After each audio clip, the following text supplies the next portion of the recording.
What's good, people? It's your boy Bluez. It's your boy Ville. And this is BluezVille. And welcome to it. If you're listening, make sure you guys go to BluezVille.com and subscribe to our subscription list. Oh, yeah.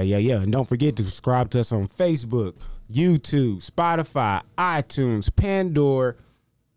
We got Instagram, all the good stuff. Just make sure you go subscribe and click on that link below. Right there, yeah. And we got some new stuff coming to you, but we'll talk about that later. So let's start the show. Boom.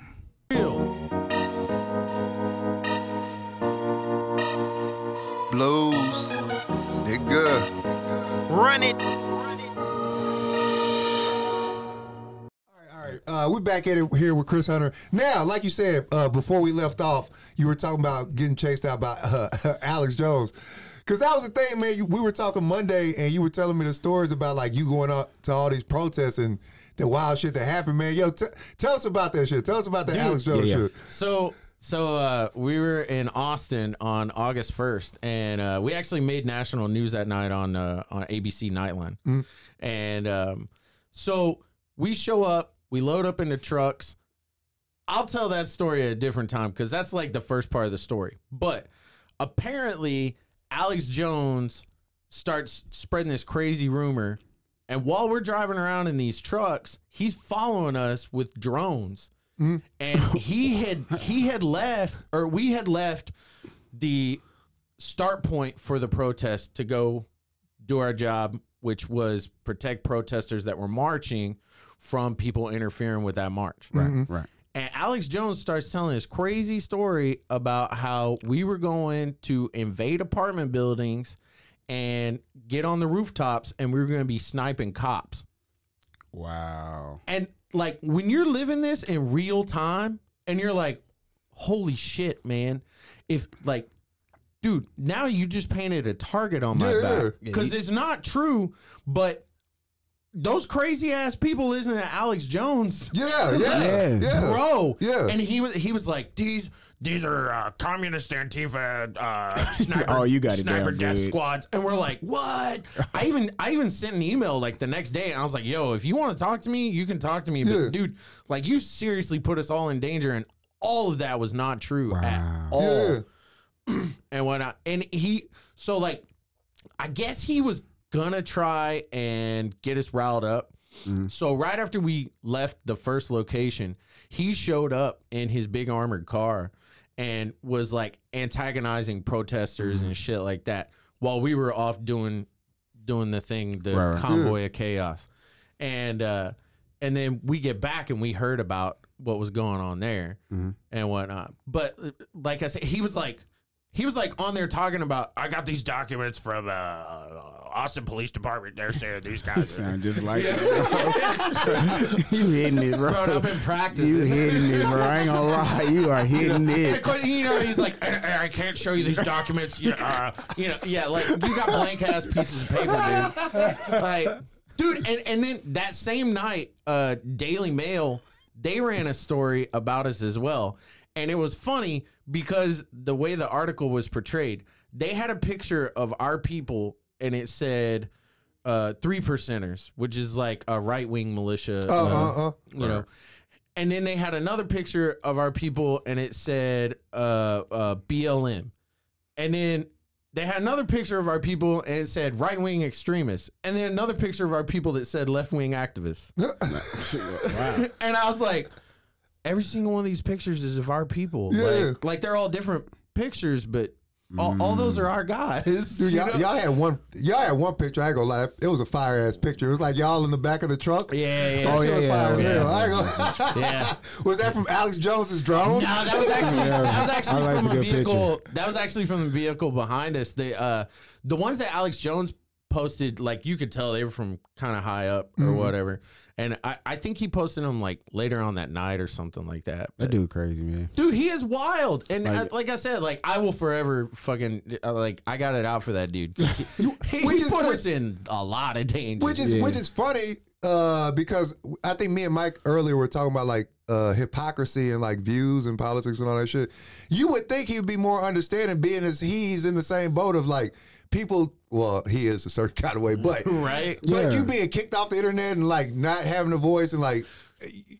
Dude, you just creating a narrative, dude, and that's the thing. Like that's what he does. You and I were talking about how this censorship stuff is a problem, and it started with him getting kicked off. And I'm like, yo, I don't like Alex Jones, but we should have stood up and been like, no, man, you can't do that. But then once you start standing up for guys like that, then you see the ability of the narratives that he creates. Exactly. And you get in this cycle like because the thing is, I'm not standing up for what he's saying. His right to say it. For his right to say it. Exactly. Right. Yeah. So that's what I'm saying. How do you, with him as that example, how do you find that line? See, and Ooh, that is really difficult because a lot of times at these protests, like us as the Boogaloo movement, like we're not left or right. Yeah. We're libertarians. Like we believe in maximum freedom and whatnot. There are times when we're marching with BLM. There are times we're marching with like Pro 2A protests and whatnot. I've been to Trump protests. I've been to abolish ICE protests. You know, all kinds of stuff. And pretty much the way we do it is we say, hey, look, your right to free speech is absolute. I do not care what it is you're talking about, right, or whatever. I will stand here and protect it because somebody has to.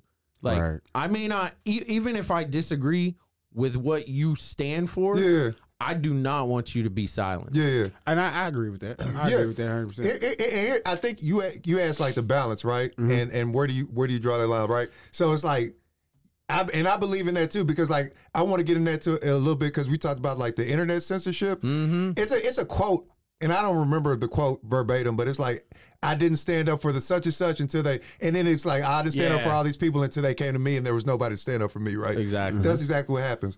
But it goes like this, like we talked about earlier, it's like, yo, you have the freedom to do whatever you want as long as it doesn't infringe upon somebody else's, right? Right. So it's like, yeah, you say whatever you want as long as it's not an incite to action to be like, all right, kill Jews. All right, yeah. I'm not defending that, right? Hold up. Whoa, because that's insightful to infringe on somebody else's rights. And that's like a lot of times I tell people, on like, look, man, like we were at this protest in Belton, and the guy who organizes these things, his name's Patrick Aaron, and he does changes here, and you know, he tells us, he's like, look, I want to make sure that, you know, as long as things stay calm, I want to make sure that opposing views still have their voice and whatnot. And we were in Belton, and this dude just comes walking up with a rebel flag and whatnot. And we're thinking like, man, shit is about to go wild. You know, this guy's going to cause all kinds of trouble and whatnot. Dude, Patrick's brother goes over to the guy, gives him a hug, and takes a picture with him. And then they have a conversation and whatnot and everything. And I don't know what that conversation was about, but it was that attitude that totally kept things chill instead of running up to the guy. Cause you see that a lot, man. Like people just pounce and they will just dig into somebody for doing that, you know, like whether they're waving a rebel flag or the thin blue line flag or whatever. And all you're doing is radicalizing them. Oh yeah, and whatnot. They're gonna react. But you go and you have a conversation with them, and you know, and you talk about, because maybe like they're carrying that for a reason, and it may not be an inflammatory reason. They may be carrying it because they actually believe in some fucking heritage shit or whatever, but they don't know. And like, especially when it comes to things like racism, I tell people there's really two kinds of racism: the ignorant and the hateful. If you're ignorant, you can be educated, right? You know, and you can talk to somebody and you can help them to understand, like, hey man, like I get it, you know, like you said that because you were raised that way or something like that. But what you're actually saying is this. And then most of the time, if they're just ignorant of the fact, they'll get it and they'll be like, you know what, man, you're right, I'm gonna change that shit. Now, if they're hateful, like, It's in the heart. Yeah, exactly. Like, in the heart. You can't get it out. Get it out. I agree, man. It is two types because, like you said, you can reprogram somebody to not think a certain way. Yeah. You know what I mean? Just think about it. Both of you guys in the military. Yeah.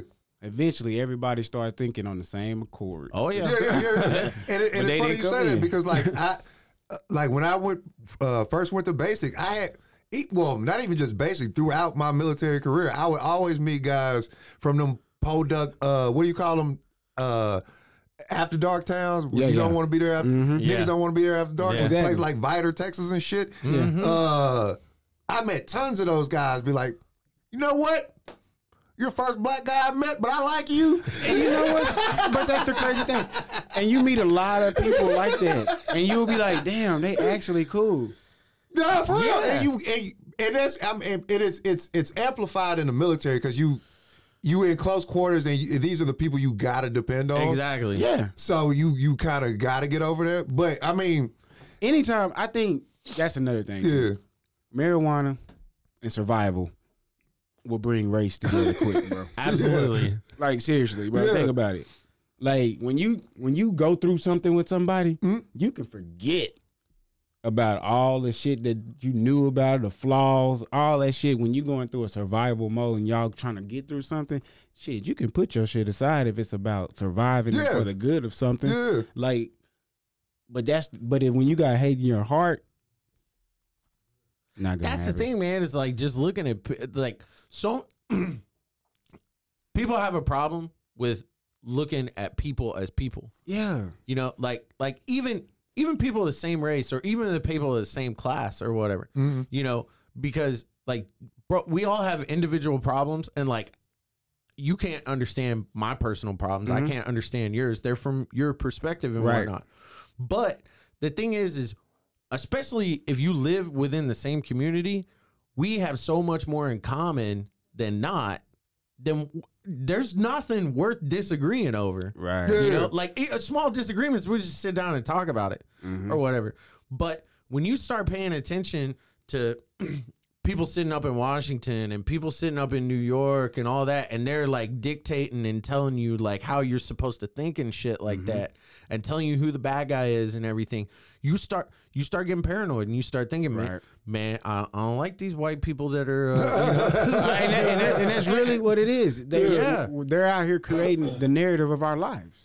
Well, and like, and we're going with it. The libertarian philosophy is the individual rights trump everything else. Right. You know, well, when you're sitting up in Washington or you're a media person, you can only look at the collective. You cannot see the individual person and whatnot. And so when you look at the collective, all you do is gauge like, what do I see this mass of people doing? And then all of a sudden, all those people are that one thing. Right. Gotcha. You know, and then you've already lost by the time you get there because you don't realize that that's a mom, that's a dad, that's somebody that's working 3 jobs, that's, you know, this and that. It goes back to that little scenario, the ignorance of thinking that all tigers look the same. Yeah. The same, because they all stripes are similar, but they all different. Yeah. No one tiger is the same. Yeah. You know what I mean? So it almost goes back to that's how they look at us. Like, that's how the media look at us. Oh yeah, absolutely. Like, nah, this is tigers. Well, that tiger looks like a tiger. even like like take BLM for instance or whatever.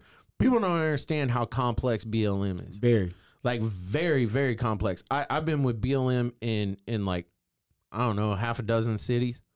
And every city, they're different because each individual movement has individual issues in their individual communities. Exactly. That they are worried about and whatnot. That's funny. It's equivalent to like being in a fraternity. Yeah. Like, okay, say I'm Omega. What they do at that chapter may not be the same thing I do at my chapter. We got our own chapter clauses. Like anything, like KKK maybe. Like you got some KKK that was doing community shit. Then you got some KKK people like, fuck the community. I'm gonna do what I want to do. Right? It's like, I think it's all about where you, like you said, your region, what you're going through at that time. It's like, what do you need to stand up for where you're at? And that's the thing, man, is like a lot of people don't understand how complex when you get on the ground at these protests, especially in a big city. Man, is it complex because you may have 7-8 different factions. You may have BLM Corporation, which are two totally different things. And you may have quote unquote Antifa, but then you may have AFA, which is like the militant Antifa types. And I guess we got a break. I see Terry over there. He's like, bro, Michael's in the window. All right, well, real quick. We're going to come back with that. We'll be right back, y'all. We're going to come right back with that one.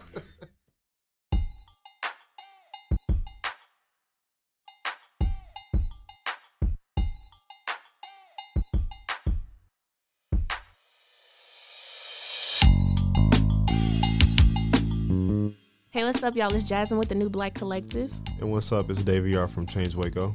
Don't forget to subscribe to Stories of the Streets, where we'll be here every other week, bringing you expert stories and also stories from local Wacoans. Stories of the Streets in association with the New Black Collective, Change Waco, and Rogue Media. Tell your friends, tell your family, shout out to the streets, tune in as much as y'all can.